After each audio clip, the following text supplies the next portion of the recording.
Hi, everybody. Today we're going to start with step 3, which is made a decision to turn our will and our lives over to the care of God as we understood them. Charlie, let's break that one down. Let's do. How are you, Tammy? I'm great. Looking forward to this. Good. Yeah. So we've been learning that the words have real meanings in these steps, and so I just wanted to break that down again. And the word "made" actually means artificially produced, either physically or mentally, to form a whole to the mind. So when you make a decision, you're holding it in your mind. You are saying, like, I'm really doing this. I hear a lot of things in meetings about this step, that it's just uh, a step where you're contemplating doing something, but I think it's an action step. I think it's a two-part step where you're making this decision, and then you are turning, which is a verb. So that's action to me. So you're turning your will and your life over, and we know what over means, after, to the care of God. And the word care is a big word in there that I think a lot of people miss in this step. It's not that you're turning your life and your will over to God. He gave it to you, it's that you're turning it over to the care of a higher power, or to God. So, when you make a decision, it says it's a determination arrived at after consideration, or a report of a conclusion, promptness and firmness in deciding. So we are actually making a decision to do this turning, and to turn means to make a shift. So when you turn something, you're exchanging it for something else. So I'm going to turn my will and my life over to the care. And the word care is very interesting what it really means. It means painstaking or watchful attention. It also means maintenance. And the word I really like it means custody. So I like knowing that God has custody of me. And because I don't think my parents did a very good job of having custody of me, they weren't very available. So I liked being able to be willing to turn my life and my will. So what is your life? What do you think your life is? When you turn your life over to the care of something, what are you turning? What do you think? I think that's a really interesting question too, because this is what most people my do. whole being is my life is my experiences, my thoughts, my actions, probably more my thoughts and actions, and in my heart. I kind of think of all of those things. Yeah, and I kind of think of more of those things as your will, because I believe that your will is your choice. It's your desire or your wish or your disposition to act accordingly to your principles or to your ends. Okay. So if you said, if I'm going to turn my life over to the care of something, what am I really doing? And I think a lot of people get stumped at this step because they don't really take the time to look at this. So your life, Tammy, includes your past, does it not? Correct. So your life is your past. My life, I have a past. Every single experience and thing that I've done in my life constitutes my life. Okay. So we all have 5 senses. Some people don't have all 5, but we have 5. So everything I've ever smelled, tasted, felt on my skin, thought about, etc., heard, seen, those are the sum totals of my experiences. That's part of my past. I have to be willing to look back there and say, what back there gets overwhelming to me when I go to work this step, when things are out of control for me for the day, what can I do? I can turn part of that past over to the care of something more powerful than me. Now, he doesn't have to keep it, but I can take it back if I want it, but I have a place to put it for a while. So my past is part of my life, and my future, which has not happened yet, but hopefully we will have a future, I remember Dr. Carnes telling us years ago that we had to live in this kind of a funny place, that we have to exist in the here and now, but we have to have hope that there's a future. So Right. we can't get too far out there, but we have to go a little bit. Sometimes I allow myself maybe a week or two out, and that's about as far as I really need to go, because most of the time when I get too far out there, it doesn't happen anyway. You know, how often does that happen, right? That you predict something, oh my God, it's going to be awful, or this is going to happen, and then it doesn't happen. So you have all that worry for nothing. So also your life includes the here and now. So the present, which is where I did not exist for many years. I lived either back there in the past or up there in the future. Both of those places are insanity, because neither one of them are going on right now. The past is over and the future hasn't happened yet. So that wonderful principle that I learned working the steps of living in the here and now, one day at a time. Right. So I got that 24-hour period, and I had to learn that I don't get any more minutes than you do. Right.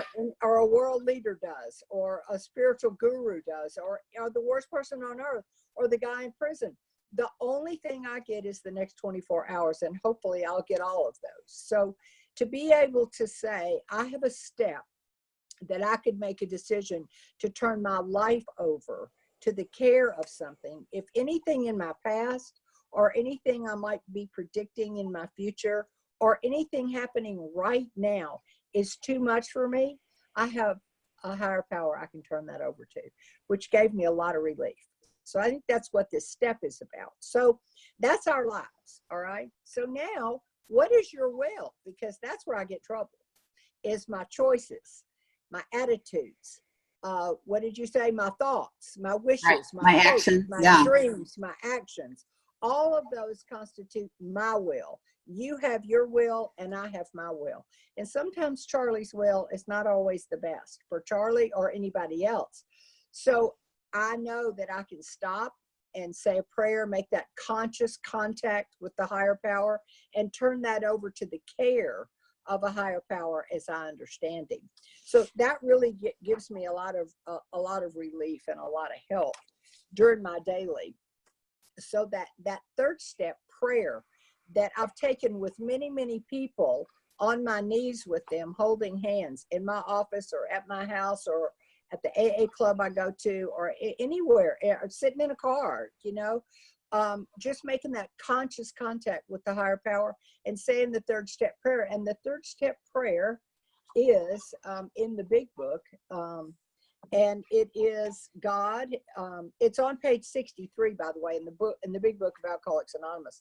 And it's really nice to take this prayer with another person, because I think there's just something really spiritual about that, being connected to another human and being connected to God. And it says, I offer myself to thee to build with me and do with me as thou wilt. So that is like, God, you decide what you want to do with me. I'm turning myself over. Relieve me of the bondage of self. And sometimes I say that 2 or 3 times, I have to repeat that one. And then it says, that I may better do your will. Take away my difficulties, because my difficulties have proven, as I've worked through these steps now, that once I got to my 4th step, which we'll talk about next, which is to take my inventory and not everybody else's, but my difficulties have had a witness to other people's difficulties, and it has helped them, because if I can do it, they can do it.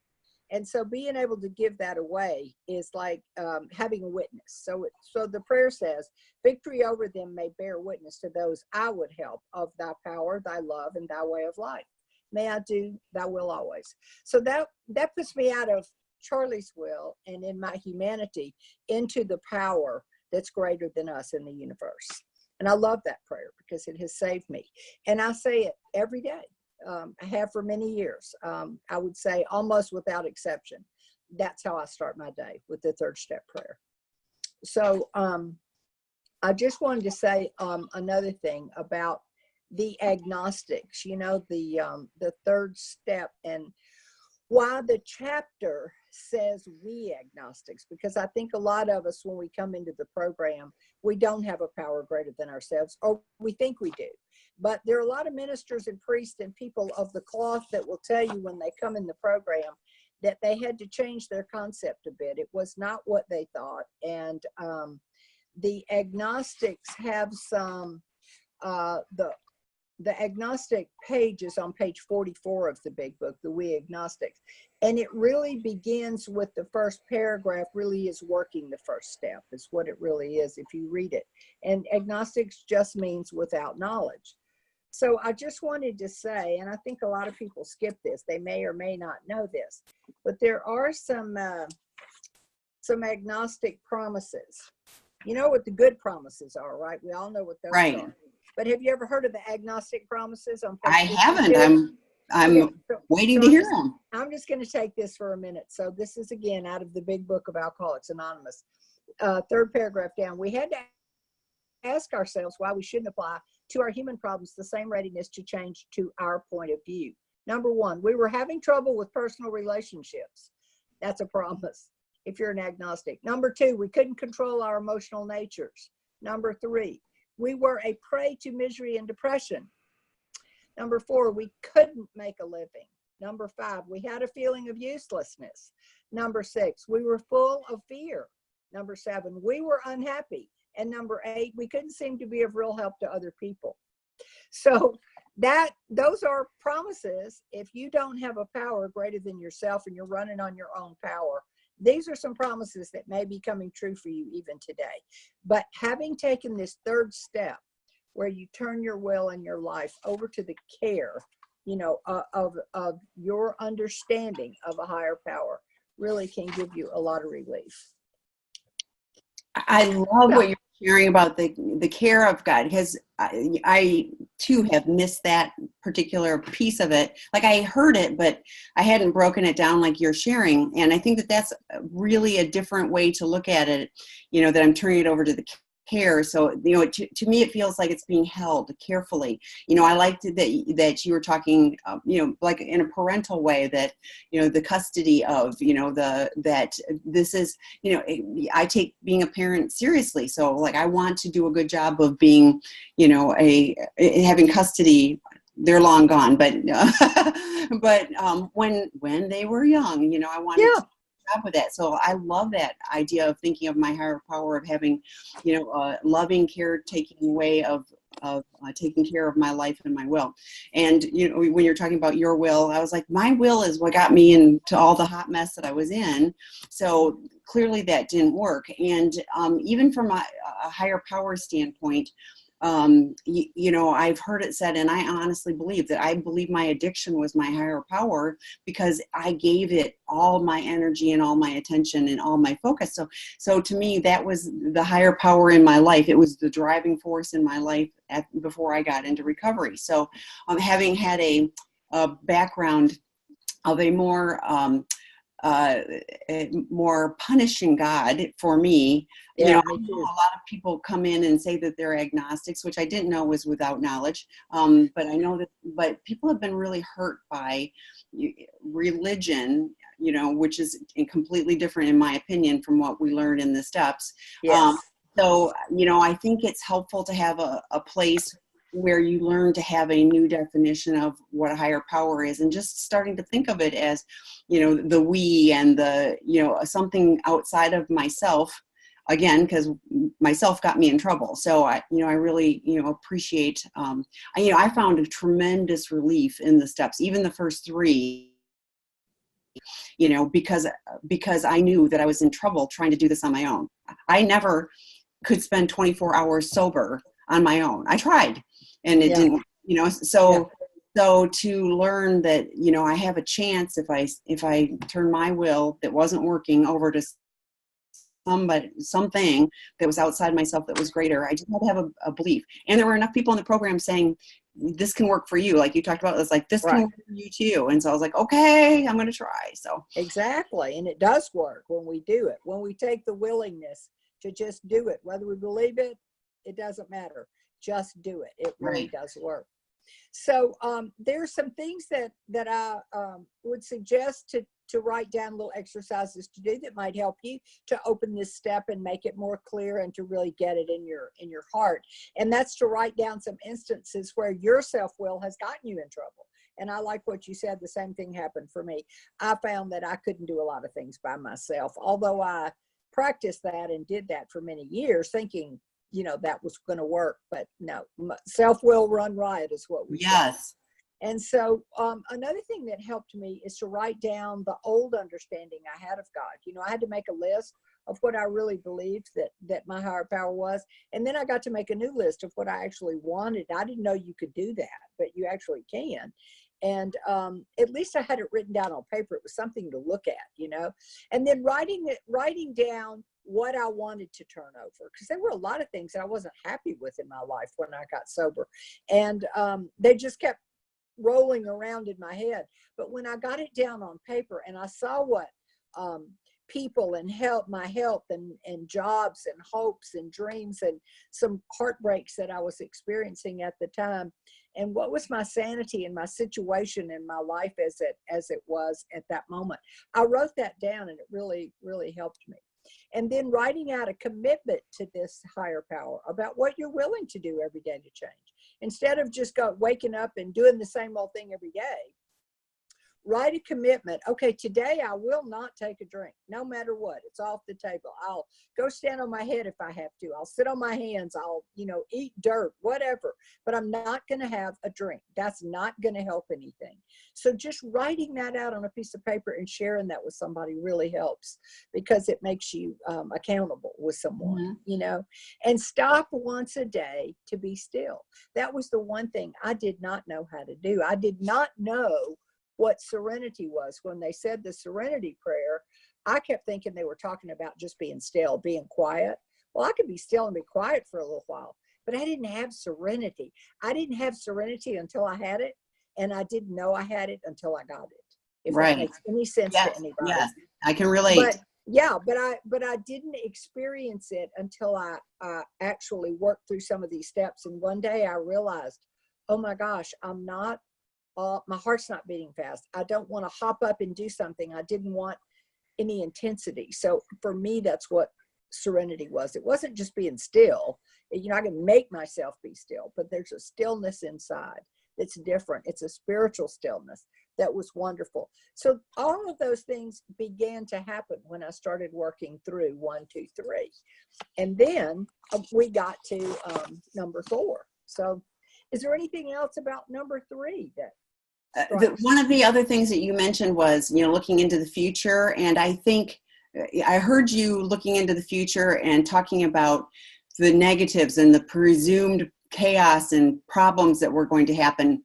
And I remember I had kind of forgotten about that, the projecting the negatives. Mm-hmm. And I thought now my looking into the future is visioning good things and who I want to be. So I have goals to work for, but I'm able to hold that balance of, my past has helped me come to where I am. I live in the present, and I have hope and vision for the future, but I'm not so rigid in that like if it doesn't happen or if things change, that's still okay, because I'm still living in the present. So, but I had almost forgotten about how I used to project that, everything was going to fall apart in, 14 days. Yeah, and it has to turn out this way, or or it's wrong, right? And I failed, and all those things. And so many sex addicts that try to get better and really work the steps, and they start projecting about this time of, oh, my wife's going to leave me, or my partner's going to leave me. I'm like, no, you're not allowed to go there yet, because you don't know. And even if that happens, you have to do the Al-Anon principle, which is to do your work and then give up the outcome. Leave the outcome to God, because how else would you ever get to know God? If you're going to manage and control all the outcomes, you're the god or the goddess of the world. So don't bother, just do it your way. Keep doing it your way. You're going to keep getting. We used to have this guy that would say, if you keep on doing what you've been doing, you're going to keep on getting what you've been getting. So and that's so true. So this third step really helps to sort of slow down. And I think the principles that are at work are surrender and willingness and honesty, certainly humility, being teachable, and trust, because I had to learn to trust that this higher power I couldn't see, I couldn't smell, I couldn't taste, I couldn't feel with my 5 human senses, but there's something out there that I'm supposed to trust. And once I just did it, it really all turned out pretty well, a lot better than how I was going to predict it. So once you do one of those, then you can do another and another and another. So the third step really is a beautiful step to turn your will and your life over to the care. Then if you want it back, you can have it back. If you don't, you've got someplace to put it, and God will have custody of it for you. Well, and I know for myself, I have taken my will back, and then all of a sudden things are going kind of sideways, and I'm like, what's going on? And they go, oh, wait, I decided that I was back in charge. So, it got easier to turn it over, and I'm still sure that there are moments when I'm taking it back, but, like I do enjoy the serenity. I don't want to live in the chaos and have the tight guts and everything else. That's where I always feel is my stomach. I'm like clenched up, and I don't want that. I like having I like knowing that things are going to be okay, even if they don't go my way or the right way. It all works out. So sometimes better than I anticipated. So, and that's a good thing for us to remember for our next upcoming step. We're going to talk about is step 4, which is taking our own inventory. And sometimes I know looking at that, I would get pretty overwhelmed. I can use the third step to help me through that too. Okay, well, let's wrap up step 3 and then we'll get on to step 4. Okay, Tammy, thanks.